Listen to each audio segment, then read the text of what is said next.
Pakistan, Bharat, Germany, চীন, Canada, France সহ বিভিন্ন দেশের আন্তর্জাতিক গণমাধ্যমের শিরোনামে উঠে এসেছে তিনবারের সাবেক প্রধানমন্ত্রী গণতান্ত্রিক আন্দোলনের প্রতি এই মহিষী নারীর মৃত্যুর সংবাদ।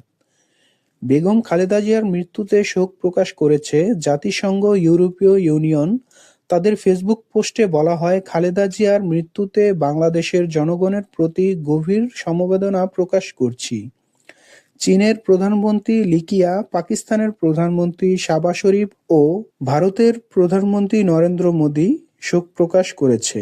খালেদা জিয়ার মৃত্যুতে গুরুত্বপূর্ণভাবে শোক প্রকাশ করেছে আন্তর্জাতিক গণমাধ্যমগুলো, যার মধ্যে উল্লেখযোগ্য BBC, Al Jazeera, Reuters, CNN, the Guardian সহ বিভিন্ন আঞ্চলিক গণমাধ্যমগুলো।